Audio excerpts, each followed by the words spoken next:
j'ai servi cette affaire. C'était pour la libération de mon pays. Je me suis toujours référé aux propos tenus par le général anglais Windows, qui a toujours dit que l'armée britannique, c'est une mosaïque d'hommes dans un aquarium.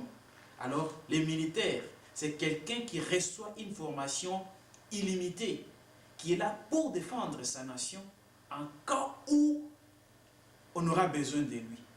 Mais nous, ce que nous faisons aujourd'hui, en étouffant, en camouflant ces massacres perpétrés par qui? Par les Rwandais, dans notre propre pays. C'est notre propre pays qui sera sali. Vous avez fait partie Mobutu.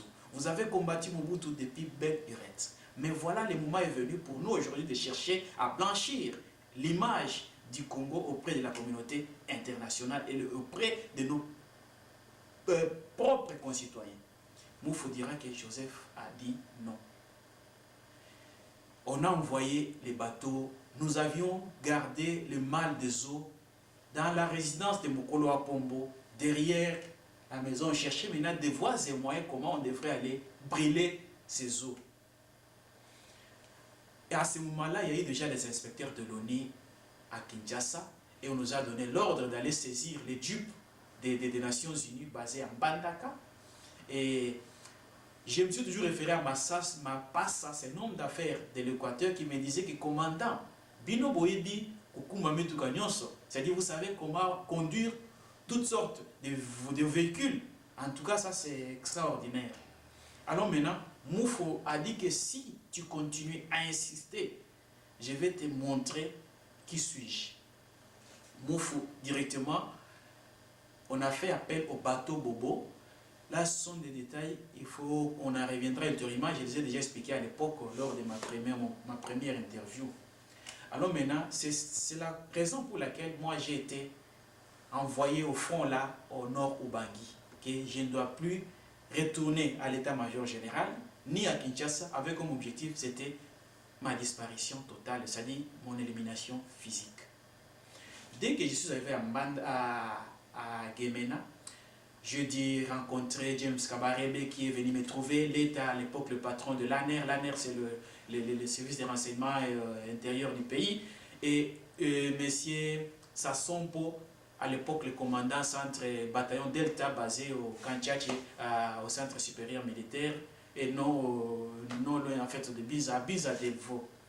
Alors maintenant, dès que je suis arrivé, avant maintenant de quitter Mbandaka pour aller maintenant vivre ce qui a fait qu'aujourd'hui M. Joseph soit président au Congo, je pense que quand nous avions fait recours auprès de James Kabarebe de nous fournir l'appui logistique, c'est-à-dire les moyens nécessaires, devant nous permettre à faire face devant toute éventualité. Quelques jours après le départ de M. James Kabarebe, je serai interpellé à la 22e brigade au centre Mbandaka. Dès que je suis allé à Mbandaka, avant d'aller à Mbandaka, j'ai informé mes proches. Ils sont allés vite informer le neveu à Laurent Désiré Kabila de mon arrestation. Et on a intimé les ordres auprès de M. Soukissa Filemon, qui fit le garde de M.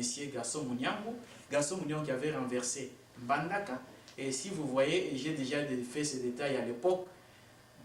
Je ne saurais pas tout détailler parce que le résumé se trouve peut-être à travers les écrits que nous avions quand même essayé de faire.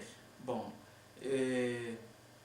à l'Équateur, dès que maintenant je suis arrivé à retourner à Gemena, on nous enverra maintenant, en réponse à ma demande, il y a eu le neveu à Kabila qui est arrivé, le commandant Sassompo, avec tous les moyens nécessaires devant maintenant nous permettre de faire face devant toute éventualité.